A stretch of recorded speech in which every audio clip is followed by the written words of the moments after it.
सो नमन, parents अभी लाखों रुपए स्कूल्स पे इन्वेस्ट कर रहे हैं, तो इस पर आप क्या कहना चाहेंगे? इट्स अ तराजू। अगर नेशन स्पेंड नहीं करेगा तो प्राइवेट एंटिटी को स्पेंड करना पड़ेगा, नेशन स्पेंड करेगा तो प्राइवेट एंटिटी को कम करना पड़ेगा। ऐसा नहीं है कि गवर्नमेंट स्कूल के बच्चे नहीं करते, exceptions will always be there, but you want to give the best chance of success and the best chance still exists in private school. पुराने ज़माने में बच्चे लिख लिख कर जो काम करते थे, आज वो गूगल से फटाफट ढूंढ लेते हैं और फटाफट कॉपी पेस्ट कर लेते हैं। तो वो अपना माइंड जो यूज़ करते थे पहले, जो होमवर्क वो करते थे, अभी बहुत वो टेक्नोलॉजी से हेल्प ले लेते हैं। I think it is okay. Education system में सबसे बड़ा जो चेंज आया है, I would say, is a lack of trust. I am sure every person in our generation will agree कि अगर टीचर से डायरी में नोट घर पे जाता था तो हमें डर ये लगता था कि सबसे पहले इस चीज़ के लिए डांट पड़ेगी कि टीचर को हमको कांटेक्ट करने की जरूरत क्यों पड़ी, because our parents would have blind trust on the teachers report और remark. Today there is complete erosion of that trust. Teachers की बात में अगर आपको विश्वास नहीं है तो वो बातें भी वैसी कहेंगे जिससे उनका काम आसान हो जाए। इट्स अ तराजू। अगर नेशन स्पेंड नहीं करेगा तो प्राइवेट एंटिटी को स्पेंड करना पड़ेगा, नेशन स्पेंड करेगा तो प्राइवेट एंटिटी को कम। स्कूल और कॉलेज एक साल में कितने पैसे बना लेता है? देखिए, एक स्कूल और कॉलेज कमाता है, स्कूल्स और कॉलेजेस को कमाने का हक भी है। 3-4 हज़ार साल से हम लोग हमारा फायदा देख रहे हैं, सो पैसा कमाना बुरी बात नहीं। India has 51% unemployed degree holders. What's broken in the system? I think it's 51% people who have degrees but are not really educated in the sense of the word. So if you allow me to elaborate a bit, I think students don't have the aspiration to become a good engineer or to become a good doctor. Their aspirations are limited to getting a BTech degree or getting an MBBS degree. So when your only aim is to get a piece of paper that kind of certifies that you're a doctor or you're an engineer or you're a lawyer, then those are the kind of people you'll get. But those aren't the kind of people who can make the cut for a professional environment or make the cut in a very competitive landscape. So I think it's not a problem of how many degree holders are unemployed, but a problem why most of our students don't aspire to be a better version of themselves and are quite content, and whether it is parents or the school or higher education ecosystem, we are quite content just increasing the number of qualified personnel rather than educating the qualified personnel to the desired levels. So I think the focus here shouldn't be on the number of degrees, but rather on the quality of the education that is part of that degree program. So you yourself have a solid academic background. How much did your degree actually help in your journey? So I was quite fortunate that my parents identified what my interests are at a very young age. So I used to tinker a lot with my cars and toys at home. एक गाड़ी की motor निकाल के दूसरे में लगा दी, and I think a lot of kids in our generation and even today have kind of done that. So बचपन से ही kind of it became a self fulfilling prophecy कि ये बड़े होकर इंजीनियर बनेगा. And again it was my good fortune and my parents foresight that they put me in a very good engineering institute in US, where I got to really grapple with the challenges of solving everyday problems using mechanical engineering as my baseline. And it was also aligned with the family business at the time. So historically, my family's been engaging in manufacturing as a core business domain. So we still have units which manufacture metal powders. And it was kind of a rite of passage that every child in our family is going to graduate as a mechanical engineer and get into that domain. Okay. So I worked as a technical head in my parents' family business. So my engineering degree of mechanical really did help me out for the 4 to 5 years that I was working in. Then I did my master's in innovation, entrepreneurship and management. And I think the innovation management side of that program is coming in very handy today, because there is a common acceptance that innovation means including technology. Now technology can be an enabler, it can allow you to do more things faster and better. But innovation is not just managing technology. Innovation could be in simple processes, how you set up your HR policies, etc. So my program in higher education and my master's kind of shed light on these facets of innovation. And today, running a school and a college, innovation management is something which is very, very important, useful to me as a school director.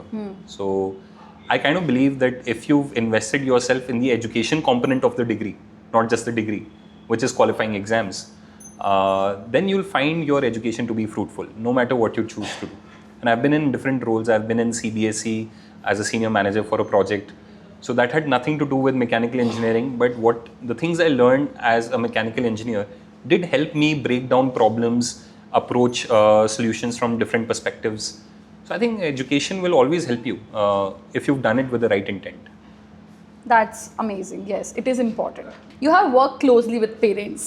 What do you think they fear most about their children's future? Well, if I can make a slight joke about it, although as a school promoter, maybe I shouldn't, because that is a very important stakeholder for us. But I think parents की सबसे बड़ी concern आज भी वही है कि बच्चों के मैथ्स में नंबर अच्छे आ रहे नहीं आ रहे, और वो इंग्लिश में बोल रहे हैं या नहीं बोल रहे. But I feel like, jokes apart, drilling down, parents feel and they fear unrealized potential in their child. क्योंकि जब हम लोग बड़े हो रहे थे, so we didn't have so many avenues और अपॉर्चुनिटीज़ जहाँ हम अपने आप को एक्सप्लोर कर पाते थे. बहुत सेट डिफाइंड क्राइटेरिया होते थे कि थोड़ा सा स्पोर्ट्स खेलते थे शाम में, स्कूल में मोस्टली एकेडमिक्स होती थी, and a few kids will indulge in some co curricular like music, dance और आर्ट. आज ये अपॉर्चुनिटीज़ हर बच्चे के पास अवेलेबल है. आप बचपन से चेस खिला रहे हैं, या बचपन से उसको टेनिस के टूर्नामेंट्स में पार्टिसिपेट करा रहे हैं. There is a poster making competition organized by the police department also. There is one organized by the health department also. So with so many opportunities, people are fearful कि कल को मेरे बच्चे में कोई potential हो. बिल्कुल. जो opportunities होने के बावजूद मैं उसको recognize नहीं करा पाया. Then how will I answer to myself that I enabled my child as best as I could have? Right. So I think talking to parents, unrealized potential is a real fear. They don't always know कि इस fear को क्या label देना चाहिए या इसको कैसे tackle करना चाहिए. उसके लिए the school and the teachers will help them understand this better. But the fear is most commonly this कि कहीं मेरे बच्चे में वो अनरियलाइज पोटेंशियल बाकी नहीं रह जाए, जो वो बहुत बड़ी उम्र तक रियलाइज ही नहीं कर पाए कि it could have given them a leg up, an advantage in the competitive landscape of career और प्रोफेशनल जर्नीज और anything like that. Because usually हम लोग ने हमारे बारे में जो अच्छाइयाँ हैं, let's take you for an example. You're running this media company. I'm running a school today. We probably identified this facet of our life very late. Yeah. And sometimes we feel कि अगर पहले पता होता तो शायद हम और चीज़ें इससे अलाइन कर लेते और जल्दी शुरुआत कर लेते, तो आज कहीं और आगे खड़े होते. So I think that is a genuine fear and that is the most common fear. वो जो गैप था अपने टाइम पे, वो गाइडेंस हमें नहीं मिल पाया, वो बिल्कुल चीज़ें हमारे साथ नहीं हो पाई. बट अभी आप 90s और अभी की बात करें तो आपको क्या लगता है, what is the difference? Education system में सबसे बड़ा जो चेंज आया है, I would say, is a lack of trust. I am sure every person in our generation will agree कि अगर टीचर से डायरी में नोट घर पे जाता था तो हमें डर ये लगता था कि सबसे पहले इस चीज़ के लिए डांट पड़ेगी कि टीचर को हमको कॉन्टैक्ट करने की ज़रूरत क्यों पड़ी. बिल्कुल. Right. Because our parents would have blind trust on the teachers report और remark. Today there is complete erosion of that trust. आज अगर टीचर पीटीएम में एक पेरेंट को या एक बच्चे के हेल्प के लिए कोई चीज़ सजेशन भी दे रहा है, रिमार्क दे रहा है, फीडबैक दे रहा है, तो our first reaction to that as parents is not to believe the teacher, कि ज़रूर टीचर जो है अपनी रिस्पॉन्सिबिलिटी से बचने की कोशिश कर रहा है, या मेरे बच्चे पे ध्यान नहीं देता है, या स्कूल अच्छा नहीं है, और it could be anything. But usually I feel that erosion of trust kind of becomes a self fulfilling prophecy again. Because teachers की बात में अगर आपको विश्वास नहीं है तो वो बातें भी वैसी कहेंगे जिससे उनका काम आसान हो जाए, क्योंकि वैसे भी उनके मीनिंगफुल रिमार्क्स पे तो आप गौर कर ही नहीं रहे, तो फिर रिमार्क्स भी ऐसे देंगे जिसमें आप खुश होकर वहाँ से चले जाएं, उनको बॉदर ना करें. So then the lack of trust becomes a real issue, because genuinely you can trust the teacher then. Because teacher हमेशा आपके बच्चे के बारे में कहेगा वो is a wonderful child and if he applies himself he can do much better. But ये remarks से ना आपको मदद हो रही, ना आपके बच्चे को मदद हो रही. इशू कहाँ है वो टीचर बताना चाहता है, but somewhere because of that lack of trust they are not able to share it with the parent audience. And I think that is by far the biggest difference between education when we were younger and what I see today. So if you could fix just one flaw in our education system, what would it be? So going to my previous answer, the biggest flaw is this erosion of trust. And I think we need to start giving respect to teachers. That is important. Schools can come later. Teachers की हम इज्जत नहीं करेंगे तो जो हमारे society के सबसे स्ट्रॉन्ग लोग हैं, सबसे एबल लोग हैं, they will never pick teaching as a career because it is not respectful today as a career choice. If I say I am a school teacher, तो mostly people will assume कि कोई मजबूरी हुई होगी मेरी life में जो मैं एक स्कूल में टीचर बन के बैठा, right? Maybe I wasn't good enough, maybe I wasn't capable enough, whatever it is. But they will see it as a secondary choice and not as a primary choice. तो जब उस profession की respect नहीं होगी, we may not attract the best people into the job. And then how do you hope that your child will learn the best things from less capable people? So I think if we can fix one thing, it is have faith in the teachers that your child is, under the stewardship of. Have trust in them, have trust in their abilities. Schools go to extensive lengths to ensure that teachers are trained, teachers care about the children's outcome. And if we all support the teacher, I think they are more than capable of helping your child and my child flourish and reach beyond the clouds and the stars. नमन, अभी के time पे teachers पे भी point out कर देते हैं parents. पहले बहुत रिस्पेक्ट होती थी, आप बिल्कुल सही कह रहे हैं, आई एग्री. और अभी अगर आप बात करें यूके में प्रोफेसर को, मतलब वो आते हैं तो पीपल रिस्पेक्ट देम, है ना. अगर आप कोई पॉलिटिशियन भी होगा, प्रोफेसर है तो वो उनके रिस्पेक्टफुली खड़े होके उनसे बात करेगा, बट जब अगर अपन इंडिया की बात करें तो टीचर्स को वो रिस्पेक्ट नहीं मिल रही है. तो this point is I agree to this point कि लोगों को टीचर्स को रिस्पेक्ट देना ज़रूरी है, अदरवाइज़ वो ये प्रोफेशन चूज़ नहीं करेंगे. अभी आपने हाल ही में देखा होगा एसएससी एग्ज़ाम्स में टीचर्स के ऊपर बहुत ज़्यादा दिल्ली में मारा कूटी हुई और बहुत चीज़ें हुई. तो do you want to say something on that? So I think any professional who's working for the benefit of their family, of themselves and society at large, could be a doctor. We've seen attacks on doctors also in our society in the recent past. Such attacks on professionals is unwarranted and it should be heavily punished. Whoever are the perpetrators of these attacks should be held responsible. Because the first thing a human needs is to feel safe and secure in whatever they do. How do you hope that a person would put all their energy and all their effort behind their profession and ensuring that they help others reach outcomes that they are responsible for if they don't feel safe in the first place? So Maslow's hierarchy of needs होती है, उसमें the first level is the need for safety and security. अगर हम हमारे professionals को वही नहीं ensure कर पाएंगे तो उससे ऊपर तो वो उठ ही नहीं पाएंगे. बिल्कुल. Then they will start avoiding interactions. और जैसे ही सोसाइटी के अंदर between any two groups, could be parents and teachers, students and government, students and authorities, अगर कॉन्वर्सेशन नहीं होगी और कॉन्फ्लिक्ट्स होंगे तो कॉन्वर्सेशन रिड्यूस होती जाएगी. कॉन्वर्सेशन नहीं होगी तो रिफॉर्म्स नहीं होंगे. बिकॉज हर पर्सपेक्टिव से हमको इनपुट्स चाहिए जिससे हम मीनिंगफुल रिफॉर्म्स ला पाए. I think society at large should ensure that these conflicts don't become violent. Confrontation is acceptable, but conflicts are not. So we need to identify these perpetrators and set an example that people can feel secure in their professional journeys. So now we'll talk about Mayur. Mayur emphasizes girls' empowerment. How does that show up in sports, councils and culture, not just in curricula? So at Mayur, I don't believe that students should have anything awarded to them too easily. Everything has to be earned so that they understand that it takes effort and it's meaningful when you get a prize, say, of the best sportsman or a best student in the class. So one way we ensure is that there is always representation of both boys and girls in these awards. So there will always be a female child and a male child who is, kind of rewarded for their efforts on the field, in co-curriculars of the field. The other thing we did is we recently formed our first student council. We are a new school, a young school. It's our first batch of grade 9. So grade 9 students have formed the first prefectorial council in the school. And I'm happy to say that almost organically, because of how the school culture is, almost 50% of those positions are held by girls and 50% of the positions are held by boys. That's great. And to kind of sell the idea to the audience a bit more, to the parent community and to the student community, we ensured that during the investiture ceremony that we held, the team was led by the head girl and not the head boy. The speech was given by the head girl first and then the head boy. Oh. So this is only to instill the idea that girls are more than capable and should be prioritized, if at all. There has to be a sequence over the boys, because boys have had it for a while now. पिछले I think 3-4 हज़ार साल से हम लोग हमारा फ़ायदा देख रहे हैं. तो कई बार ऐसे लगता है कि मदर्स डे क्यों सेलिब्रेट करना है, every day should be mother's day. Yes, but some things need to be celebrated to make them more obvious. Transformation तभी आएगा जब हम उसको ज़्यादा वोकलाइज करेंगे. Right. तो I personally feel that even today there are certain families from which we see a very quick decision about the boys' education enrolling into an expensive school. Whereas when it comes to the girl, they may take a step back. She's okay where she is. ज़्यादा करके क्या करना है. Like we've heard these conversations even today. Right. So I think making these kind of explicit decisions that the head girl is going to lead the charge, etc., they will make a difference in the long run.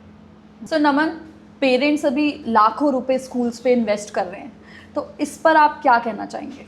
See, I think nationally अगर हम देखें तो हमारी GDP का एक बहुत छोटा percentage है जो एजुकेशन पे स्पेंड होता है, और फैमिली लेवल पे वो एक्सपेंस काफ़ी हायर है, और वो इसीलिए है क्योंकि नेशनल लेवल पे वो बहुत कम है. So if the government promotes good schools, if you find good infrastructure eight government schools, उनके पास उसी क्वालिटी के टीचर्स हों, उसी क्वालिटी का इंफ्रास्ट्रक्चर हो, उसी क्वालिटी का एक्सेस टू हायर एजुकेशन हो, तो फिर वहाँ पर private schools would have to get competitive. हाँ जी. कि जब पब्लिक स्कूल इतना अच्छा है, गवर्नमेंट स्कूल इतना अच्छा है, which is free of cost as a citizen of the country, तो फिर प्राइवेट स्कूल उससे कितना ऊपर उठ पाएगा अगर आउटकम्स इक्वल होंगे. बट अभी because the national expenditure on public schooling is so low कि क्वालिटी एजुकेशन के लिए आपको एक प्राइवेट स्कूल में you are naturally attracted towards that because you want to give the best to your child. Right. And the schools understand this. Plus schools के अंदर infrastructure की जो रिक्वायरमेंट है वो फुलफिल करने के लिए school projects can be very expensive for edupreneurs also. If I talk about my own school, the area where it exists, if we were to start a new school, thankfully the society had land from before, so we were able to just build on top of that, so our expenses weren't too high. But if somebody was to acquire that amount of land in the city, the fees would be exorbitant, because वो फिर लाख 2 लाख रुपए में school का खर्चा चल ही नहीं सकता. School की जो EMIs होंगे, they would be in crores. So the school would have to kind of recover all of those dues from the tuition fees. There is no other revenue source or stream for the school besides tuition fees. तो cost जो है वो pass on होती है. Running a school is an expensive program. अब there are certain benefits that the government has passed on to the school ecosystem. Some of those have trickled down, some of those have not. Something as simple as a good textbook has GST on it. अब अगर वो 18% का load उस book से हट जाता है तो कहीं ना कहीं जो पेरेंट के ऊपर एजुकेशन के एक्सपेंस का लोड है वो कम ही होगा. Right. So I think at the national level we need better policies and greater expenditure on education so that the individual expenditure of families on education can go down. So it's a तराजू. अगर nation spend नहीं करेगा तो private entity को spend करना पड़ेगा, nation spend करेगा तो प्राइवेट एंटिटी को कम करना पड़ेगा. It's as simple as that. So I think लाखों स्पेंड हो रहे हैं बट रिटर्न्स भी हैं. If you look at the outcomes delivered by good schools, I wouldn't say expensive schools, good schools, those outcomes are there. Those kids are doing well in life. Those kids are achieving great accolades and they're kind of making the cut in different domains. ऐसा नहीं है कि government school के बच्चे नहीं करते, but access to resources definitely finite, way more finite as compared to a private school. तो अगर अपने बच्चों को एज देना है तो private education is probably your best bet and you are always betting against odds in society. Right. कोई short way तो नहीं है, exceptions will always be there, but you want to give the best chance of success and the best chance still exists in private schools. बिल्कुल.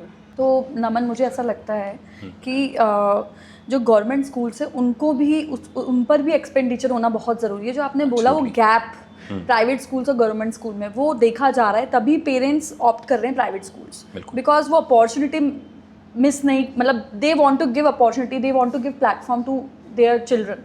सो they want, हर parent वही चाहेगा. Right. सो अब government की initiatives हैं, राइट टू एजुकेशन जैसे है, where 25% of children admitted in a school are nominated by the government. ऐसा तो नहीं है कि वो 25% बच्चों पे जो एक्सपेंस होगा वो स्कूल की सोसाइटी अपने आप से कहीं से जनरेट कर लेगी वो रेवेन्यू. हाँ जी. तो अगर स्कूल के कुछ एक्सपेंसेस हैं जो हर बच्चे पे हो रहे हैं, चाहे वो आरटी से स्टूडेंट आया है चाहे वो प्राइवेट स्टूडेंट आया है, तो एक्सपेंसेस को कवर करने के लिए क्या हमारे पास एवेन्यू है? Is the school fees. तो कहीं ना कहीं वो 25% स्टूडेंट्स का भी जो एक्सपेंस है वो बाकी 75% बच्चों को ही कवर करना पड़ता है. It's cross subsidy. बिल्कुल. तो उसकी वजह से भी थोड़ी फीस ऊपर जाती है. So I am not saying that's a bad idea. I am a strong believer in the idea of right to education and I think it is something that most schools should actively promote and participate in. However, it does add the expense onto the other students who are private students paying the fees. आज के ज़माने में बच्चों को इतनी चीज़ें मिलती है, टेक सेवी बच्चे हैं और आप देख रहे हो chat GPT, AI, every children has iPad, they are using phones, right? So is it good or bad? आपको क्या लगता है कि पुराने ज़माने में बच्चे लिख लिख कर जो काम करते थे, आज वो गूगल से फटाफट ढूंढ लेते हैं और फटाफट कॉपी पेस्ट कर लेते हैं, तो वो अपना माइंड जो यूज़ करते थे पहले, जो होमवर्क वो करते थे, अभी बहुत वो टेक्नोलॉजी से हेल्प ले लेते हैं। तो आप क्या कहना चाहेंगे इस पर? तो थोड़ा सा इसके अंदर मेरी अलग सोच है। I think it is okay. Okay, बच्चों के पास एक्सेस टू इंटरनेट है, access to computers, AI tools हैं, डिजिटल डिवाइसेस हैं, आईपैड्स हैं, इट्स ऑल फेयर। आप मुझे बताइए, पुराने ज़माने में भी, या खैर पुराना ज़माना बोलते हुए अजीब लग रहा है, हमारे ज़माने में हमारे ज़माने में भी आंसर हम बुक से कॉपी करके लिख रहे थे। हाँ जी, क्योंकि सवाल ऐसा था जिसमें खुद का दिमाग फिर भी नहीं लगाना पड़ रहा था। असाइनमेंट्स कॉपी करते थे अपन लोग। दूसरे बच्चे से करी, या बुक में से आंसर ढूंढ के कॉपी किया, या इंटरनेट से कॉपी किया, या AI के प्रॉम्प्ट से कॉपी किया। कर तो कॉपी रहे थे ना। तो प्रॉब्लम इसकी नहीं है कि वो बुक से पढ़ रहे थे या AI से पढ़ रहे हैं। प्रॉब्लम ये है कि हम पहले भी कॉपी करते थे और हम आज भी कॉपी कर रहे हैं। तो मेरी डॉटर है, ग्रेड 4 में है, तो sometimes she asks for my phone कि पापा I need to ask ChatGPT this और I need to Google this. So that's okay, but I have one understanding with my child. आप resource को access करो, आप उसको पढ़ो, आप उसको समझो, but when you are answering the question, उस टाइम आपको डिवाइस नहीं मिलेगा। बिल्कुल। तो आप पूरा रिसर्च करते हुए आप इंटरनेट क्यों नहीं यूज करोगे? आप AI की हेल्प क्यों नहीं लोगे? आप करो, बट जब आप अपना खुद का आंसर फ्रेम कर रहे हो, उससे पहले you need to process and understand what you read online or through AI tools. So when you're writing the answer, don't give access. बिल्कुल. But when the child is researching the answer, बल्कि I think it's better. Book में तो जो सवाल है उसका fixed answer आपको मिल जाएगा किसी पैसेज में लिखा हुआ। बिल्कुल. AI में तो फिर भी उसको ढूंढना पड़ेगा ना, उसको प्रॉम्प्ट डालना पड़ेगा। तो कम से कम क्वेश्चन फ्रेम करना तो सीखेगा। क्योंकि एज इट इज बुक में लिखा हुआ क्वेश्चन तो वो डालेगा नहीं। So he'll put a prompt, I'm a student in grade 5. Right. This is my English assignment. Please tell me how to do this or give a response to this question. हाँ जी. So at least he is learning something on how to put a prompt in an AI tool. Of course. Book में से copy करने में तो वो skill भी नहीं develop हुई. So I don't think it's about resources, whether resources are digital, whether resources are physical books. The idea is whether the child is copying blindly or whether the child is understanding through research, processing and then framing an answer. R&D के time ठीक है, but अगर वो पूरा copy कर रहा है बच्चा, that is wrong. सिर्फ ठीक नहीं है, encouraged है, recommended है. Right. हम कोशिश करते हैं हमारे स्कूल में that we give questions जिनका आंसर बुक से मिले ही नहीं. Whether the child is compelled to go ask a parent or to go and ask, somebody in the family, ask a friend or to go and ask ChatGPT if they find it convenient. तो questions ऐसे ही होने चाहिए जिसका जवाब ढूंढने में effort लगे। Right. जवाब कहीं से भी मिले, वो किताब में छपा हुआ मिले या पेड़ के तने पे इनग्रेव किया हुआ मिले, अगर कॉपी करना है तो it's all equally wasted. Right. या so that's my take on it. Nice. तो नमन, आप स्कूल एंड कॉलेज दोनों रन कर रहे हैं और आप डेली पेरेंट्स से मिलते हैं, बट आप लड़कियों और लड़कों में देखते होंगे बहुत सारा सोसाइटी बायसेस है। तो आप हमें कोई स्टोरी बताइए कि आपने कौन सी स्टोरी जो आपको आज भी याद रही है कि हाँ दीक्षा, यहाँ पे बहुत बायसेस होता है लड़कियों और लड़कों में। Fair enough. I'll start college की कहानी मैं आपको बताता हूँ। सो कॉलेज में we run an engineering college. तो इंजीनियरिंग कॉलेज से एक्सपेक्टेड होता है एक अच्छी job as the final outcome of the programme. और हर बच्चा 4 साल मेहनत करता है, खूब पढ़ाई करते हैं बच्चे, they build projects together, they participate in different college events etc. to build a profile so that they can land their dream job. और ऐसा कई बार देखा है, एक कहानी नहीं है ये, कई बच्चों की ऐसी कहानी है कि जहाँ फीमेल स्टूडेंट्स की बारी आती है, हाँ जी, फाइनल ईयर आते आते तक they start reaching out to their placement officer and saying कि sir do you have opportunities in Jaipur only.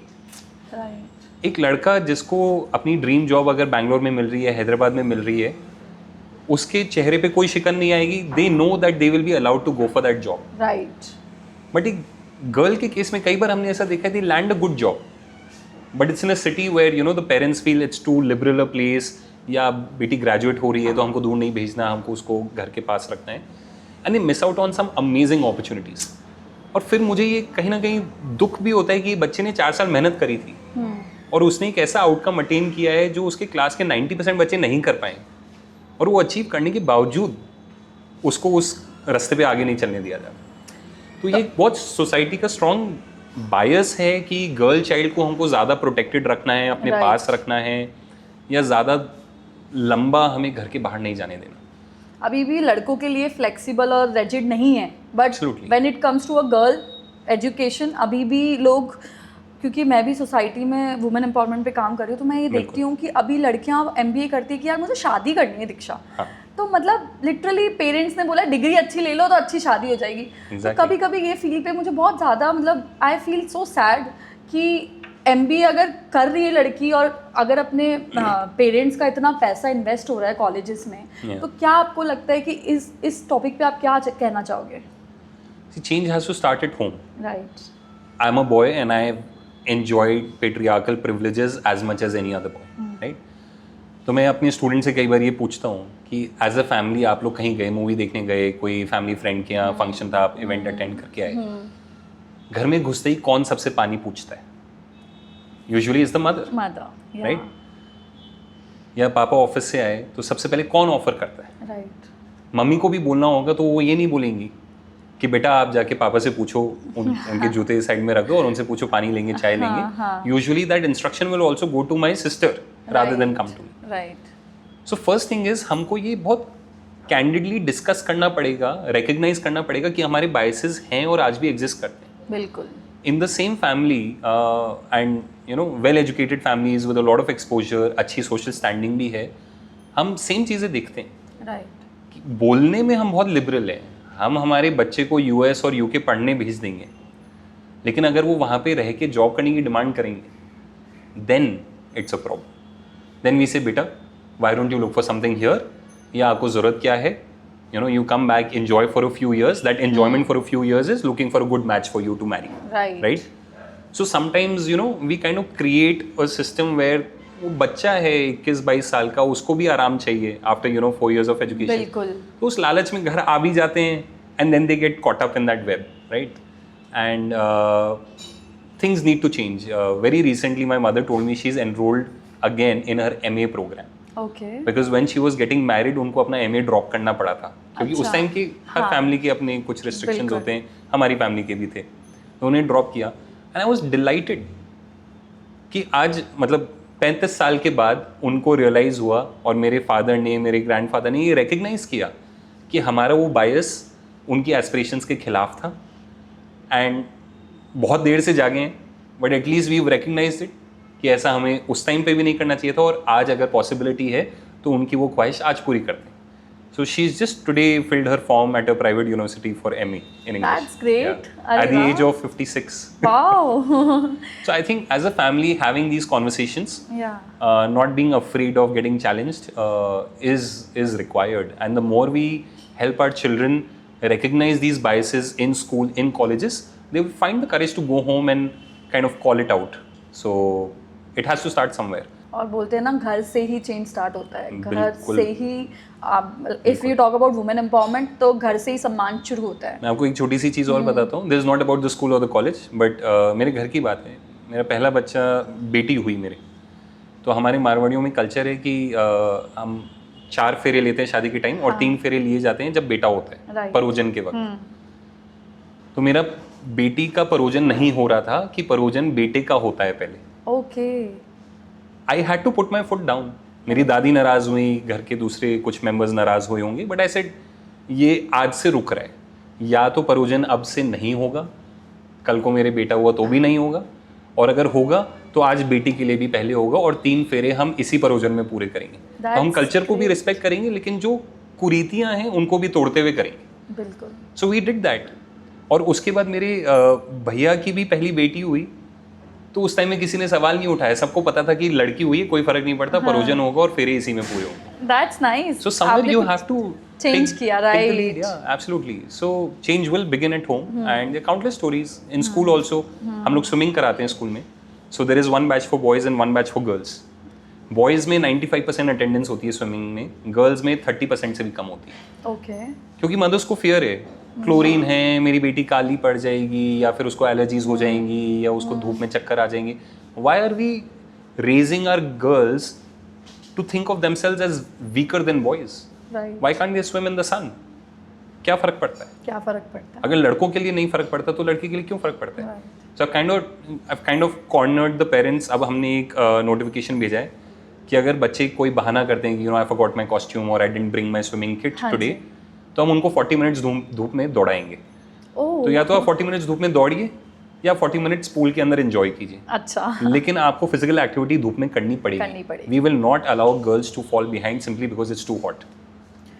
Actually it is important, physical Absolutely. Activities बहुत इंपॉर्टेंट है, बट अभी के टाइम पे पेरेंट्स ये सोचते हैं कि बच्ची काली हो जाएगी तो आई मीन मैं काला हूँ। हाँ, it's all And I'm a beautiful wife. आप बैडमिंटन प्लेयर्स देखो, मतलब कलर कॉम्प्लेक्शन के वजह से अगर आप किसी को, कोई आपको जज भी कर रहा है तो आप लोग पेरेंट्स को भी चेंज लाना चाहिए आप कि बिल्कुल। They should not listen, it is important, physical activities are important. My son asked me one day कि पापा you're so dark. So my only response was, कहीं से सुना होगा उसने, किसी से सुना होगा। So I asked him, do I love you any lesser because I'm dark? Do you love me any lesser because I'm dark? Do you not like me because I'm dark? बोला no, I love you. You're my favorite person. I said exactly. How does it matter whether I'm dark skinned or light skinned? So never ask that question again. And that conversation, I'm glad it happened. Yeah. And I'm glad it happened with me. कल को किसी और की भावना को ठेस पहुंचाए उसके बजाय it should start at home.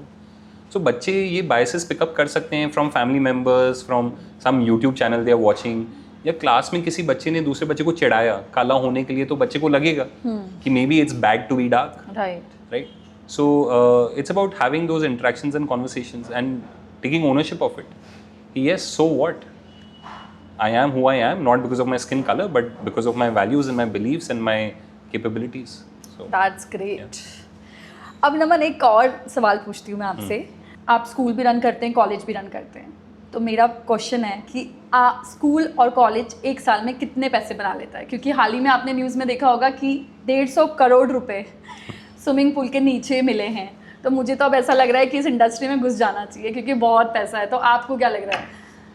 देखिए, एक स्कूल और कॉलेज कमाता है और स्कूल्स और कॉलेजेस को कमाने का हक भी है, और they are certain checks and balances जो गवर्नमेंट और लॉ की तरफ से they are in place.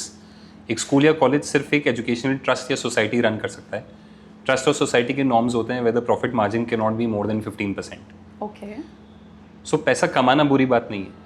If the school or the institute has created a niche, right, is doing good work and making money, it's okay as long as most of that money is reinvested. right, और हमारा school कुछ कमाई कर रहा है तो most of it is going back into the school development. बिल्कुल, In terms of better teachers, more training for teachers, more experiences for students and more infrastructure. बिल्कुल। So I wouldn't say कि school या college पैसा नहीं कमाता, अच्छा पैसा होता है। And like I said कि टीचर्स की रिस्पेक्ट मेंटेन करना, सोसाइटी में स्टैचर मेंटेन करना बहुत ज़रूरी है। तो अगर स्कूल और कॉलेजेस के पास प्रॉफिट ही नहीं होगा तो वो टीचर्स को एम्पावर कैसे करेंगे, टीचर्स को इंक्रीमेंट्स और वो सेल्फ एस्टीम कैसे देंगे? तो आज अगर टीचर्स की सैलरी ऑन एवरेज 3 lakhs पर मंथ होगी तो everybody would want to be a teacher, right? The best of society will want to be a teacher.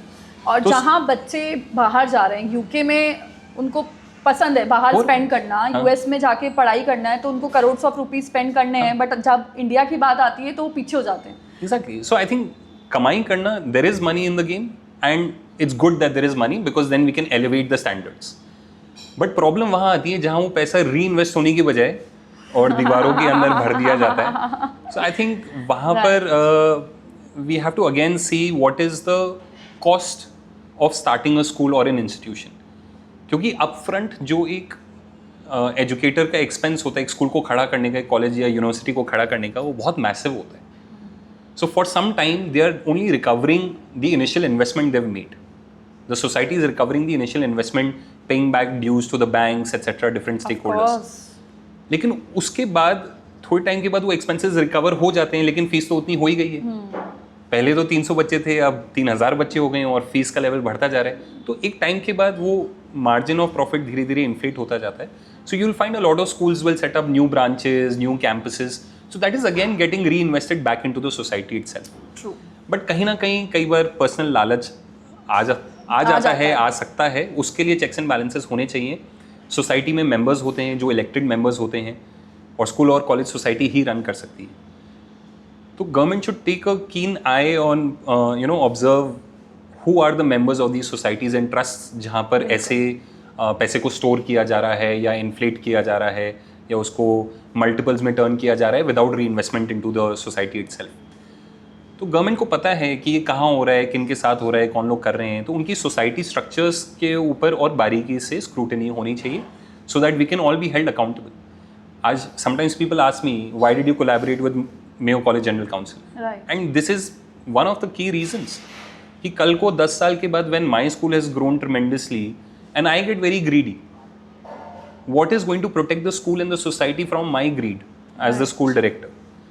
So in our school management, the board of management, we have half members from Mayo and half members from my side of the family.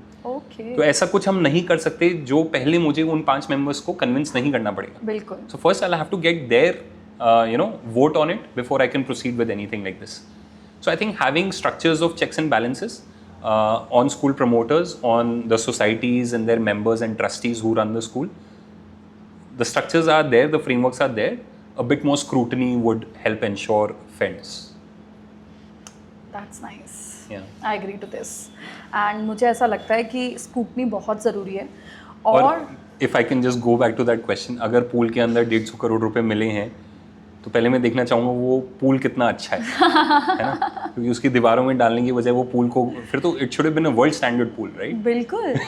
So I think investment back into infrastructure on resources It is important. should be the target. Even if you're making money, it's not evil to make money. In fact, I asked a student in grade 9, it was a general economics class, so I go on rounds, I have these discussions with kids, and I asked, what is money? And this one kid from grade 9 said something so beautiful. Money is a measure of your capabilities and your effort. तो अगर उस नज़रिए से पैसा को देखा जाए तो पैसा बहुत अच्छी चीज़ है, because it is a measure of your efforts and capabilities. बिल्कुल. तो अगर आप ज़्यादा पैसा कमा रहे हो through greater effort and through larger than life capabilities, it's a fair thing and you should Aspire for it. But unfortunately not every money earned is through effort and capability. वहाँ पर वो पैसा गलत हो जाता है. बिल्कुल. But in its true meaning and true sense that the student in grade 9 kind of highlighted for us, I think money is a great thing and something we can all learn something from. तो हम पैसा अगर effort और capability से कमाएं, ना कि through nefarious means, then money is a good thing. So पैसा अच्छा या बुरा नहीं है, I would say उसको अर्न करने के जरिए अच्छे या बुरे हो सकते हैं. बहुत सही बोला आपने कि पैसा जो है शॉर्टकट लेके बहुत लोग कुछ कर रहे हैं. हाँ. बट अगर उसको आप री इन्वेस्ट करके आप जस्टिस दे रहे हो, आप पेरेंट्स को लग्जरी दे रहे हो, सो it's not bad. You are putting your efforts, your teachers are amazing. Money earned the right way is good money. Yeah. So why should we object to that? तो नमन, आप colleges में daily student से मिल रहे हो, school में daily student से मिल रहे हो, बहुत स्टूडेंट्स आपसे बहुत सारे क्वेश्चंस पूछते होंगे, तो कभी आपको कुछ रीथिंक करना पड़ा हो उनके प्रोस्पेक्टिव के हिसाब से? Absolutely. I think स्कूल में जो एक कल्चर है वो है कि students, teachers, every stakeholder has a right to ask questions and deserves our respect कि उस क्वेश्चन के ऊपर हम अमल करें. बिल्कुल. And if we are wrong or if we need to change our ways, then we must respect that and we must follow what is expected of us. So हाल ही में this incident happened. We had our quarterly exams. Okay. So there was a student who came to me in the corridors and he said, "Sir, I have a problem with the school exam." And I was like, "Okay, what is it?" I thought कुछ question उसको लग रहा होगा out of syllabus या कुछ है. I thought it will be something silly like that. But no, the child asked, "So look at this question and look at the answer." So it was a simple question जिसका answer उसने single word में दिया हुआ था. Okay. Right? I said, "Yeah." He said, "Is the answer correct?" I said, "Yes." So this child said, "लेकिन ma'am ने तो मेरे नंबर काटे हैं इसमें." Okay. मैंने कहा क्यों, आपने मैम से पूछा? So the child said, हाँ मैंने मैम से पूछा. मैम ने कहा बेटा आप elaborate करके आंसर लिखो. Okay. Don't just write One word. Ram, don't just, the questions, for example, was what did Ram eat? Don't just write mango. Right? Ram was very hungry and he chose to eat a mango. Right? तो बोला but that's wrong. That's a worse answer. क्योंकि आपके question का एक precise, accurate answer सबसे कम समय और कम शब्दों में मैंने दिया और आंसर accurate है और correct है. तो फिर आप ये क्यों चाहते हो कि मैं उसको लंबा बना के लिखूं? And then I realized that is something we carry from our childhood. हमको बचपन से ना वो आदत मिली है, लंबा लंबा लिखो, बोर्ड में भी जितने पेज भरोगे उतने नंबर आएंगे. Right. And then you reach your adulthood और corporate email आपके पास आता है and you're just scanning through it. क्या इन्होंने इतना जार्गन भर रखा है, 5-6 पैसेजेस लिखे हुए हैं, काम की बात तो एक लाइन में भी कह सकता कह था। सकते थे, राइट। लेकिन बचपन से हमको ट्रेनिंग क्या मिली थी? डिस्क्रिप्टिव, पूरा लंबा जितना लंबा लिखोगे उतने ज्यादा मार्क्स बनेंगे। So this child in like grade 4 he called this out and I had to go back and talk to the That's teachers nice. कि अगर आंसर सही है और accurate है, even if it's in a single word, you have to respect it wow, because he answered the question, right? So I think that kind of completely transformed our assessment strategy in the school कि बच्चों को लंबा लंबा लिखने के लिए compel करने की जरूरत नहीं है। एंड ग्रेड 4 में क्या एज होती है बच्चे की? 8 years 9 years old, having that foresight that what is meaningful and what is redundant is more clarity than what we see from a lot of parents and teachers. So Naman, school and college में आपका एक अलग ही और है, because मैंने भी visit किया है स्कूल, और आपका एक बोलते ना कि स्टूडेंट्स डर जाते हैं कि हाँ नमन आए हैं, तो आपका रूटीन क्या रहता है?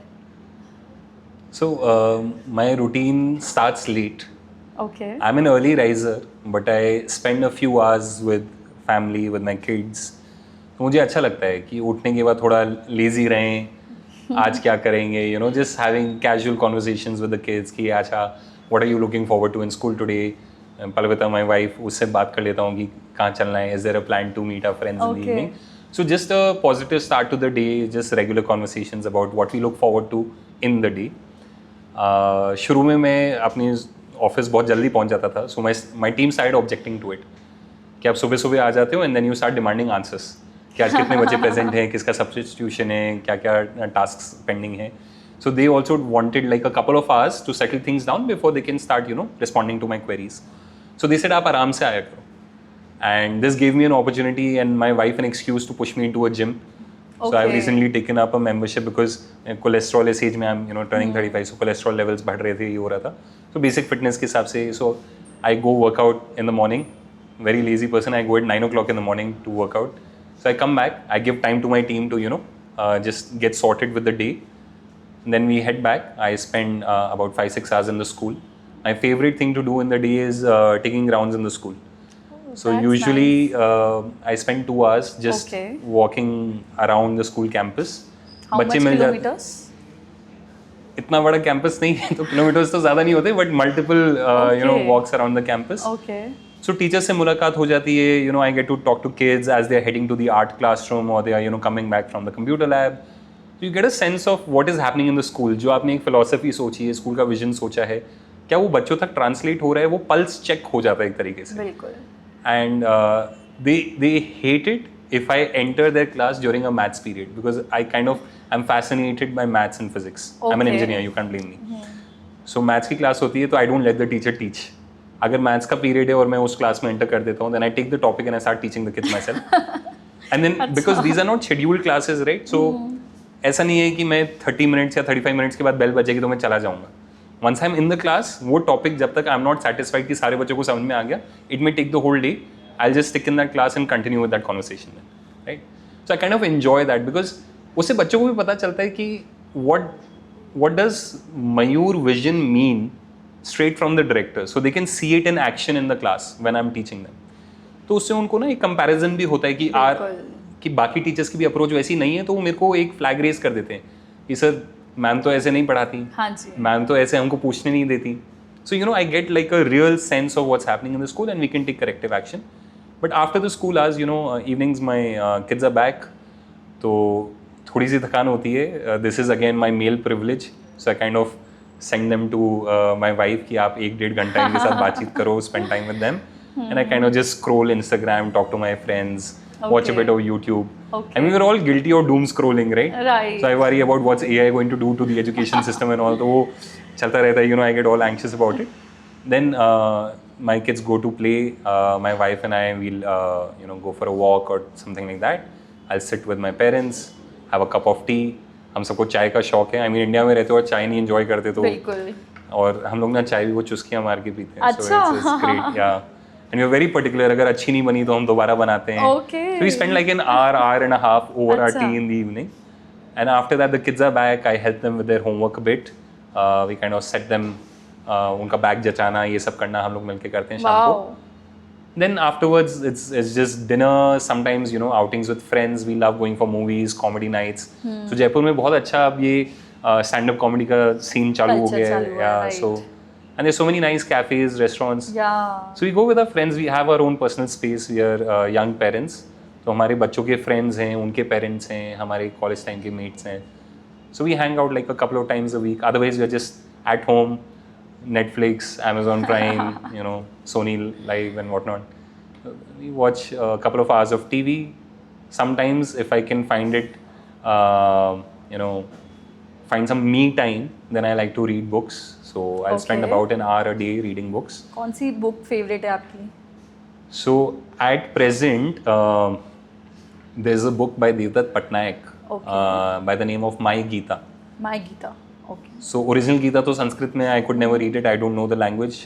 Translations मैंने कई सारे try किए तो सबका मुझे एक agenda दिखा. So My Gita was a very neutral take on what Gita's lessons are in very simple English.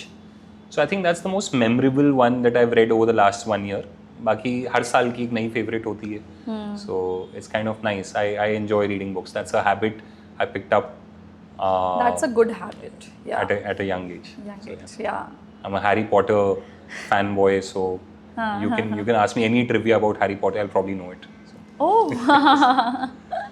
yeah. So life is good. I mean, we a lot of time with family, meeting friends, socializing, going out, reading, entertainment. सब लोग जो करते हैं वही हम करते हैं. मतलब we are not, you know, any different from any other parent. Right. Yeah. So नमन, आज के ज़माने में आप क्या सोचते हैं कि डिग्री कितनी महत्व देती है? कितनी इम्पोर्टेंट है बच्चों के लिए डिग्री लेना? मैं आपसे एक काउंटर क्वेश्चन करना चाहूँ. आज के ज़माने में अच्छे कपड़े पहनना इम्पोर्टेंट है, साफ सुथरे. बिल्कुल. आपके सोशल स्टैचर के लिए आपके पास अच्छी गाड़ी होना, साफ गाड़ी होना, साफ सुथरी व्हीकल होना ज़रूरी है. बिल्कुल. वैसे ही डिग्री ज़रूरी. ओके.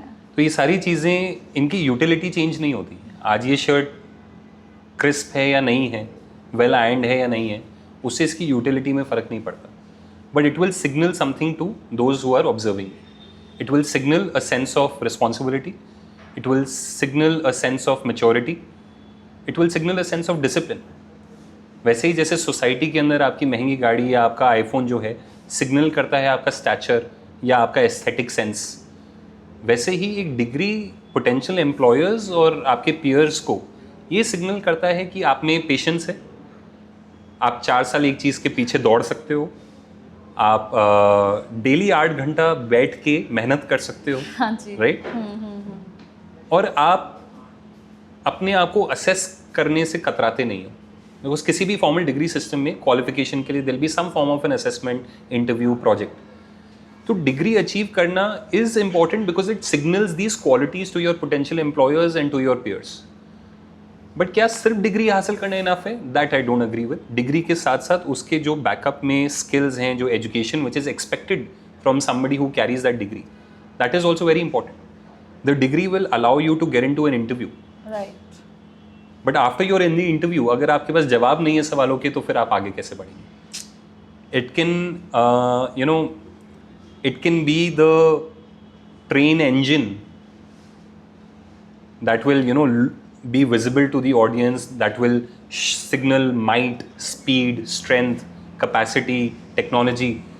But अगर वो engine ऐसी रेल्स पे चल रहा है जो डैमेज्ड है, तो engine ज़्यादा दूर नहीं पहुंच पाएगा. तो engine का होना ज़रूरी है, लेकिन फाउंडेशंस और अच्छी रेल्स होना भी बहुत ज़रूरी है.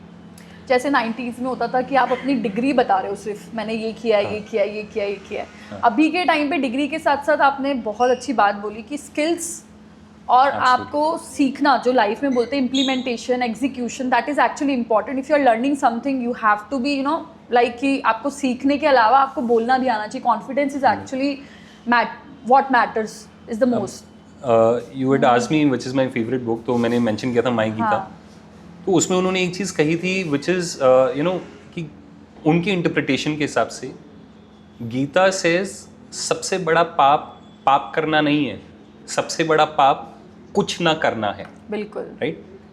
And then I read another book which is called pedagogy of the oppressed. It's a seminal work on education systems. उसमें ये बात हुई कि कुछ लोग होते हैं जो बहुत रिफ्लेक्टिव होते हैं, जो फिलॉसफी पढ़ते हैं या बहुत सोचते हैं चीज़ों के बारे में, बट उन चीज़ों को एक्शन में ट्रांसलेट नहीं करते. कुछ लोग हैं जो माइंडलेसली एक्ट करते रहते हैं, बिल्कुल करते जाएंगे, पैसा कमाते जाएंगे, कंपनी है बड़ी करते जाएंगे, लेकिन रुक के ये नहीं सोचते कि इसका एंड गोल क्या है, इसका ऑब्जेक्टिव क्या है, इसके impacts on stakeholders, ecosystem क्या है, वो रुक के रिफ्लेक्ट नहीं करते। सो सिर्फ रिफ्लेक्शन भी बुरा है, सिर्फ एक्शन भी इनकम्प्लीट है। सो उस बुक में भी बताया गया था praxis is reflect and then act, then reflect and then act. And I think my Gita also kind of pointed to this same thing, that reflect on your experiences, build your capacities and then act. तो आज के बच्चों के लिए degree लेना और ये सब करना is buying yourself time, क्योंकि वो 4 साल आप समाज की बाकी जिम्मेदारियों से दूर हो। बिल्कुल। आपकी फीस कैसे भी आ रही है, आपके पेरेंट्स मैनेज कर रहे हैं, आपने एजुकेशन लोन लिया है या कुछ भी लिया है, आपको 3 से 4 साल मिल रहे हैं to reflect and build capacities, जिससे आप डिग्री के बाद अपने स्किल से एक्ट भी कर पाओ।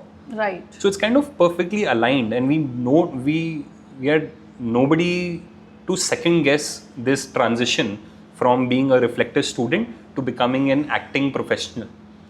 बट वो ट्रांजिशन कई बार अच्छे से नहीं हो पाता है। सो डिग्री की वैलिडिटी ज़रूर है, but degree has to be backed up by action after the degree. That is important. Yeah. So praxis is, the word of I would say the year for me. That we reflect and then we don't forget to act on it.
नमन, अभी के time पे students बहुत junk food खा रहे हैं, तो मयूर school और GIT college इस पर क्या आप लोग क्लासेस लेते हैं, बच्चों को बताते हैं क्या खाना सही है और क्या गलत है? क्योंकि process food and junk food it's very trending these days. Gen Z बच्चों को लगता है कि फटाफट ले लो और फटाफट cold drinks, if you talk about chips and process food, ये बहुत ज़्यादा अभी कंज्यूम कर रहे हैं बच्चे। तो क्या उन्हें बताया जाता है अर्ली एज में ही कि क्या खाना चाहिए और क्या नहीं? So I would say NCERT has done a fabulous job, क्योंकि हमारी जो स्कूल की बुक्स होती हैं, जो कंटेंट है CBSE के, so in many units and chapters over the years these ideas are reiterated to students कि healthy food क्या होता है and unhealthy food क्या होता है। So one effort is formally in the curriculum. इसके अलावा हम लोगों ने कुछ एक initiatives at the school level we've taken. One is the school doesn't have a canteen. Okay. You can't go buy Coke, chips, patties or anything like that which is pre-processed. That is nice. So we have a school cafeteria where a meal plan is served. So lunch is served properly, dal, chawal, roti, idli, dosa, sambar, etc. So every day we have a fixed menu and parents can opt for a meal plan instead of giving cash to students to go and buy junk items or processed food items from the counter. So we don't have any tuck shop or a canteen. It's a cafeteria where you can buy a meal plan. The other effort we are doing is we have, most schools have two breaks these days. One is a formal lunch break and one is a shorter break in the morning. So we don't call that break just a break, we call it the fruit break. And the indication is that in the fruit break, you're required to have a fruit. तो कई बच्चे आजकल घर पे जिद करते हैं, they don't want to eat a banana or an apple or something. But when the school timetable says this is the fruit break, we kind of advocate that you're expected to eat a fruit in this break. And we tell parents also, और जो बच्चे हमारे meal plan लेते हैं उनको fruit break में हम fruit ही देते हैं. फ्रूट ब्रेक के नाम पे we'll not give them Parle G और सम अदर बिस्किट्स और अ कैंडी और अ केक और एनीथिंग. स्नैक्स के नाम पे फ्रूट ही सर्व किया जाता है. And kids who are part of a day boarding program और अ हॉस्टल प्रोग्राम, उनको हम दिन में 2 बार फ्रूट्स ही सर्व करते हैं स्नैक्स के अलावा. अच्छा. So these are kind of our action points. Besides that, the government and CBSE took a very positive step once again. I think this started from one of these social media influencers जिन्होंने sugar content in common हाँ जी, बिल्कुल. off the shelf grocery items call out किया था. तो उनके influence से CBSE का हर school को एक मैंडेट आया where we have to put up a sugar board in the classrooms. Okay. So the sugar board shows an image of one of these items like a juice box or a Coke or a packet of chips, and a small little packet in front of that which carries the amount of sugar which is present in that. So we place these sugar boards in each one of our classrooms, and I think it's had an impact because children now are aware that sugar is something that we need to control, and sometimes you can't even taste it, but it's present in abundant volumes in things that they routinely consume. So initiatives by the government on this front, as well as direct action points from the school, have led to a lot of our students changing their habits. So I would say yes, we are doing some bits ourselves and some bits collectively with the CBSE ecosystem. So I like the thing कि आपने fruit break रखा है. Fruit break में मतलब it's compulsory कि आपको fruit लेना है, बिकॉज अभी के टाइम पे बच्चों को फ्रूट्स नहीं खाना है. उन लोगों को जंक फूड के लिए दे आर ओके, क्योंकि बाहर जाते हैं, कहीं भी घूमने जा रहे हैं तो इजीली अवेलेबल हो जाता है. और अगर अपन बात करें घर पर, तो घर का खाना बहुत मतलब उनको अवॉइड करना है, उनको भागना है घर के खाने से. तो इट इज़ इम्पॉर्टेंट कि स्कूल से ही अगर वो एजुकेशन दी जाए हेल्दी फूड पर भी. इसके अलावा नमन, मैं आपसे ये पूछना चाहूँगी कि हेल्दी फूड के अलावा क्या अपन और चीज़ों पर भी क्लासेस लेते हैं? सो क्लासेस लेने से मुझे लगता है इतना इम्पैक्ट नहीं आता, because children here a lot of jargon and gyan and important things throughout the day. 6 hours they're only getting lectured on different things. Could be maths, physics, could be EVS, or it could just be healthy eating and all these things. बच्चों को पता है, but they're still not able to translate it into meaningful habits every day, right? So our kind of way is to structure the program जहाँ बच्चे को हमको बताना नहीं पड़े and they're imbibing these qualities by themselves. आगे होकर आप लोगों से पूछें. हाँ, so one very fundamental change, like going back to the food thing again, is that we ensure that our school starts at 9 o'clock. जैसे 8 बजे से पहले किसी बच्चे को स्कूल नहीं आना पड़े. खाने जितना ज़रूरी बच्चों का स्लीपिंग टाइम है. In a society where parents are sleeping at 1 AM, most kids are sleeping at 11:30 PM. हमारा ज़माना अलग था, हम 9 बजे सो जाते थे. बिल्कुल. बच्चे 11:30 बजे सोते हैं, 6 बजे उठ जाते हैं because 7 o'clock school bus will be there. Right. तो उनका जो स्लीप साइकिल है वो कंप्लीट ही नहीं हो रहा है. सो वी काइंड ऑफ इंट्रोस्पेक्टेड कि स्कूल को सुबह सुबह शुरू करना क्यों ज़रूरी है. Why should the teacher be free at 2 o'clock? They can be free at 3:30, they can be free by 4 o'clock. तो उनकी ट्यूशन इंश्योर करना हमारा काम थोड़ी है. हमारा तो काम है बच्चों का जो स्कूल एजुकेशन है उसको कंफर्टेबल और कन्वीनियंट बनाना. So we kind of took it upon ourselves that our school will never start before 9 AM, so that children can get their full sleep cycle in before they arrive at school. Parents have enough time to give them a fresh meal in their lunch box and not resort to giving a packet of Lays or hide and seek का एक packet पकड़ा दिया. हमने एक rule और बनाया कि any time a child carries a packed item to school, तो वो हम खोल के और पूरे स्कूल में सर्कुलेट करेंगे, उस बच्चे के अलावा बाकी सब खाएंगे. तो धीरे धीरे करके बच्चों ने वो लाना बहुत रिड्यूस कर दिया. अब कुछ स्मार्ट पेरेंट्स और स्मार्ट बच्चे हैं, which is not a bad thing. वो वही चीज़ को खुले पैकेट में अपने लंच बॉक्स में ओपन ले आते हैं. So they say कि we've kind of circumvented your rule, but it's okay. I mean the intent is that हर चीज़ का सॉल्यूशन है उनके पास, बच्चों के पास. And besides this, our school kind of focuses a lot on values and ethics. So उसके लिए हम लोग every week we have debates, we have discussions with our children कि सोसाइटी में जो वैल्यूज़ हैं या जो आपकी फैमिली की वैल्यूज़ हैं वो है क्या, और उन पे हम सवाल खड़ा करते हैं. Why is it important to be honest? Why is it bad to cheat? The thing is, as parents and as mentors and educators, our job is to define boundaries for students sometimes. But बच्चे का फर्ज तो है उस boundary को test करना. बिल्कुल. उस पे उसके पार एक कदम रख के चेक करना कि क्या होगा. Right? So we kind of give them a space, a safe environment in a classroom setting where they can have that crossing of the line and having a very open debate with the teacher. Right. कि अगर मैंने दूसरे बच्चे को धक्का मारा मैंने उसको गलत शब्द के इस्तेमाल से उसकी फीलिंग्स को हर्ट किया, तो क्या हो गया, क्यों नहीं कर सकता मैं? So give them the space and the confidence that you can test it in that environment and ask us the question without resorting to aggression from the teacher or anything, क्योंकि घर पे ऐसा करेंगे तो उनको कई बार डांट पड़ सकती है, parents can get impatient with the kids. So in school we train our teachers कि allow this to happen, क्योंकि जब तक वो बाउंड्री टेस्ट नहीं करेंगे तब तक वो बाउंड्री खुद के लिए डिफाइन नहीं करेंगे. आपने तो डिफाइन कर दी कि इसके आगे नहीं जाना, बट वो बच्चा जैसे ही आप नजर पलटेंगे वो बच्चा वो बाउंड्री क्रॉस करेगा. So we allow a safe space to test out the boundary.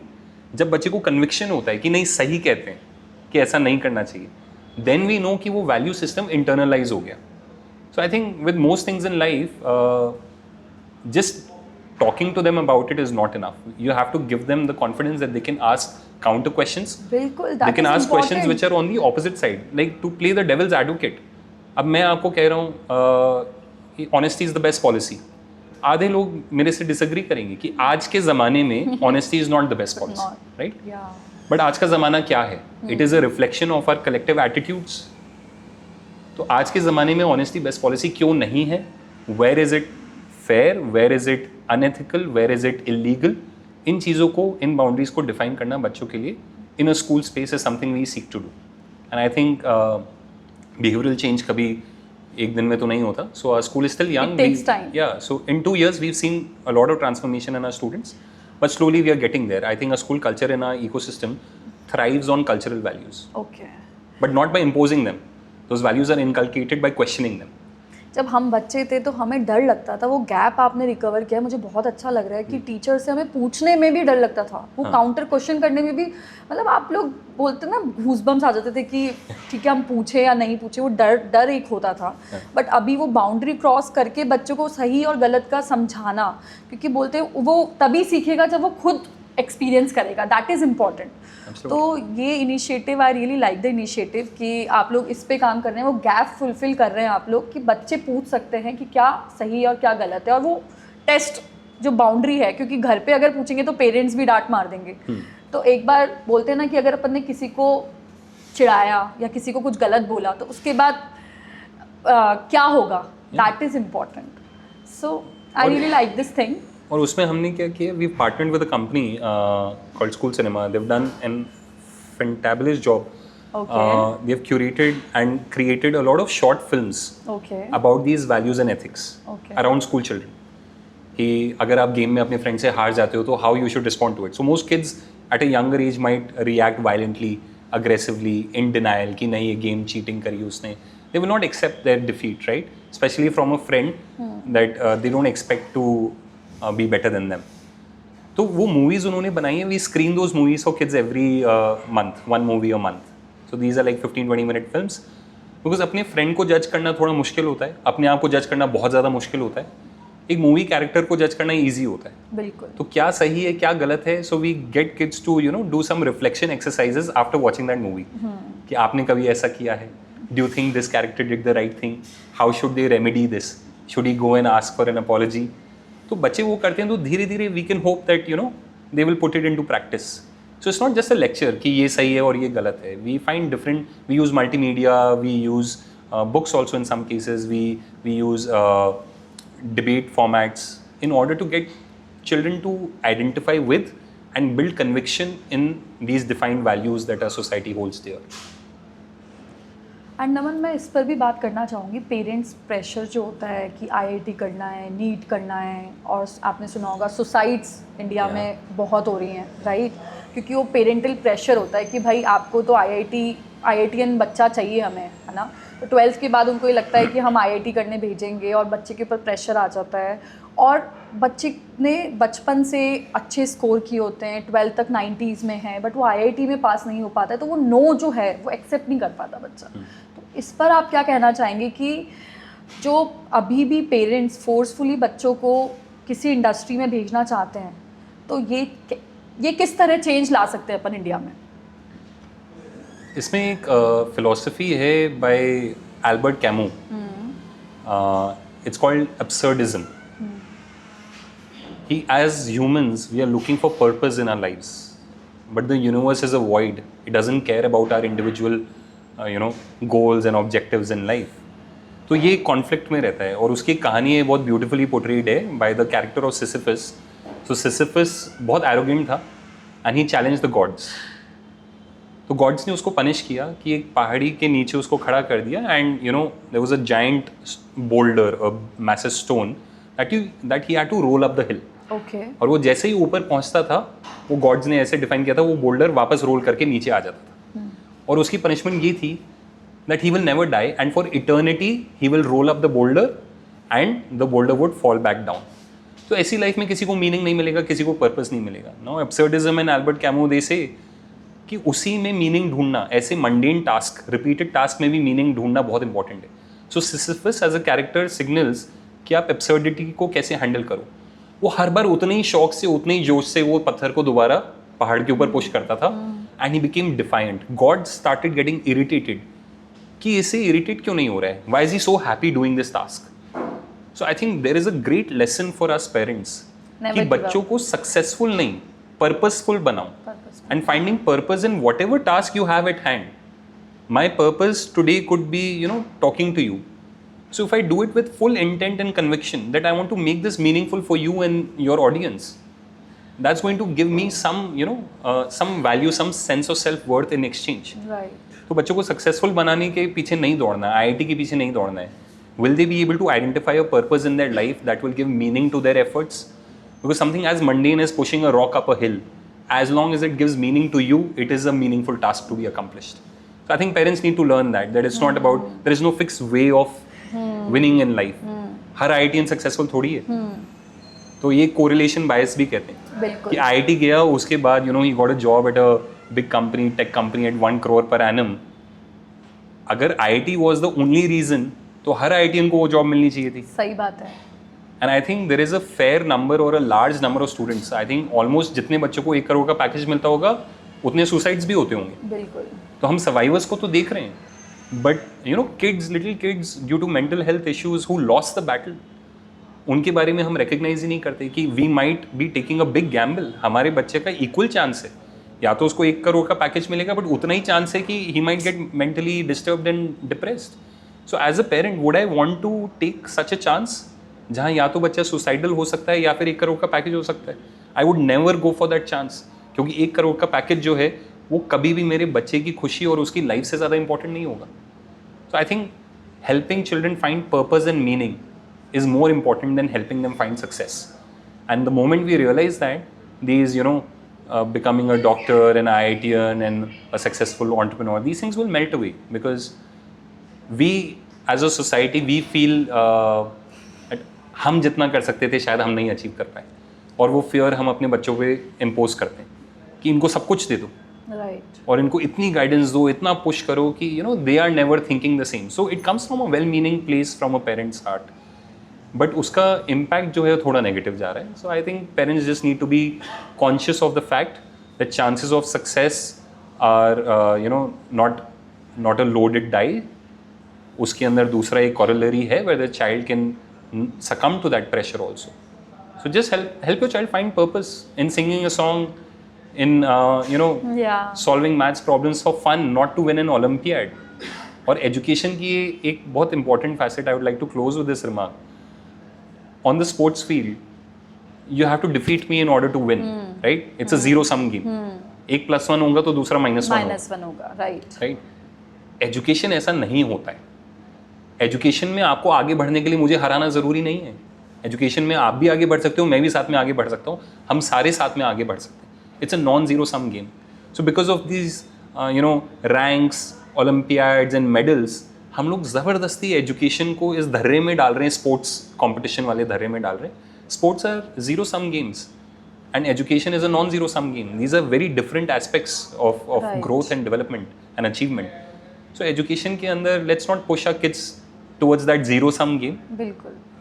Take pride in your journey, work hard, no denying that, keep pushing yourself, keep challenging yourself, but find meaning in whatever you do. So Naman, अभी आपने बोला mental health. क्या अपन mental health पे schools में बताते हैं कि results जब एग्ज़ाम्स होते हैं तो बच्चे पॉजिटिव प्रेशर और नेगेटिव प्रेशर पे कैसे काम करें? Because it is important. अगर आप एग्ज़ाम्स है और बच्चे बहुत प्रेशर रह रहे हैं कि बोर्ड एग्ज़ाम्स है, हम लोगों को पढ़ना है, पूरे दिन पढ़ना है, एग्ज़ाम्स में पास होना है, एग्ज़ाम्स में अच्छे मार्क्स लाना है, तो क्या स्कूल्स इनिशिएटिव ले रहे हैं कि हम लोग मेंटल हेल्थ पे भी ध्यान दें बच्चों की, और पॉजिटिव और नेगेटिव प्रेशर कि एग्ज़ाम से तो आपका ज़रूरी नहीं है कि आप पूरा दिन पढ़ाई करके भी अच्छे मार्क्स ले आओ, और कुछ घंटे पढ़ाई करके भी इट इज़ इम्पॉर्टेंट। तो क्या स्कूल इस पे कुछ काम कर रहे हैं अभी? I think schools are very conscious of this, and over the last many years, schools have been trying in different capacities, partnering with different agencies, mental health professionals, etc., to kind of support the student in seeing, find a balanced way to their exam stress, etc. Now, exams are also of two kinds. You have high stakes exams like a board exam, and you have your internal tests which are diagnostic in nature. They are not high stakes; they are low stake exams. तो अभी जो एक myopic view है वो है कि हर exam high sticks का है, but her exam high sticks नहीं है। हाँ, बोर्ड के एग्ज़ाम के लिए आपको मेहनत करनी चाहिए, आप थोड़ी सी नींद पे कॉम्प्रोमाइज़ करके थोड़ी और पढ़ाई कर रहे हो तो उसमें कोई बुराई नहीं है। It is a high stakes exam and you need to perform, right? So you need to be aware of that fact. Positive pressure, because in a country like ours where the numbers are so large, exams aren't there to identify who's great. Exams are there to cull those who don't deserve a further chance, right? So it's kind of ensuring कि bottom वाले जो हैं उनके ऊपर हम और time ना लगाएं because of the sheer numbers in population here. So वहाँ पर आपको perform करना is kind of recommended and required for you to move forward. So I think high stakes exam को low stakes exam से थोड़ा सा disconnect करके, तो हम लोग के जो इंटरनल एग्जाम्स होते हैं स्कूल में, what we do is on first day of the exam I usually distribute candies और अ स्ट्रेस बॉल और अ स्माइली फेस और a sticker. So I just ask the team कि बच्चों को कुछ दे दो so that you know their exam week starts in a positive manner. With the older students I share a list of movies to watch, and for younger kids we don't disclose what exam is on what day. तो parents को जब पता ही नहीं है कल exam क्या चीज़ का है तो प्रेशर किसका बनाएंगे, मैथ्स का बनाएंगे, इंग्लिश का बनाएंगे, सारे सब्जेक्ट्स एक दिन में हो नहीं सकते. So we kind of found our own subtle ways of ensuring that children aren't stressed during exam week. But yes, there are high stakes exams that you need to be cognizant of, that you need to perform in that setting and prepare well in advance for those. So I think with enough prep and encouragement, that can be achieved in a healthy way without compromising on the sanctity of the papers. तो नमन, आपने बात की competitive exams के बारे में, IIT के बारे में, तो अब अपन बात करेंगे रिजर्वेशंस के बारे में. क्योंकि इंडिया में रिजर्वेशंस जब लागू किए गए थे तब तो सही थे, बट आज उसके रेपरकेशंस आप बताइए हमें, क्योंकि रिजर्वेशन से हम लोग बहुत ज़्यादा जो जनरल कैटेगरी है वो फेस कर रही है इशूज़. तो आप इस पर क्या कहना चाहेंगे? See, it's a political matter, but I can only share my personal opinion, not my professional opinion. Personally, I don't think it's such a bad idea. इतनी जनरेशन से certain sects of a society have lacked the resources and access to opportunities कि उसकी भरपाई करने में हमको कई साल और लगेंगे, कई decades और लगेंगे. But where I agree with your point is कि reservation कई लोग misuse करते हैं, जिनके पास अच्छे गवर्नमेंट जॉब्स में थे, अच्छे कॉर्पोरेट करियर्स में थे, just because of their last name they are getting access and a leg up. उस बच्चे को तो बेस्ट एजुकेशन मिली थी, बेस्ट रिसोर्सेज मिले थे, उसको एक्स्ट्रा एडवांटेज देने का कोई फ़ायदा नहीं है, क्योंकि उसी सेगमेंट के, उसी let's say SC ST Kota है, उसी शेड्यूल्ड कास्ट के जो डिजर्विंग कैंडिडेट्स हैं जिनको एक्चुअल में उस हेल्प की ज़रूरत थी, वो फिर पीछे रह जाते हैं क्योंकि लास्ट नेम कॉमन है. तो इस बच्चे को एडवांटेज वो वाला मिल गया जो उस स्टूडेंट को मिलना चाहिए था, बट इस बच्चे को उसके साथ साथ में सारे रिसोर्सेज भी मिले थे जो जनरल कैटेगरी के स्टूडेंट्स को मिले थे, तो उनको डबल बेनिफिट मिल रहा है. So I think who is entitled to reservation needs to be scrutinized more, but having reservation in place for correcting the wrongs of generations is not a bad idea at its core. So more scrutiny on who's benefiting from reservation is where the discussion should take place. OBC category में कुछ creamy less defined होती हैं जिनको वो benefit pass on नहीं होता. So similar things can be implemented at SC ST and those levels also. And I think economic welfare schemes need to take center stage.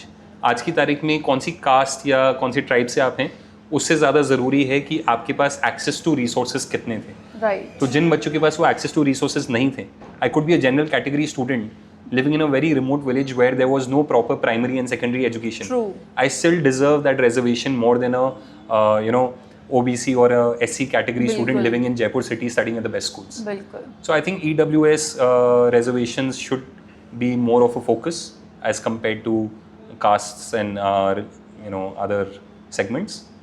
At the same time, having reservation is not really a bad idea.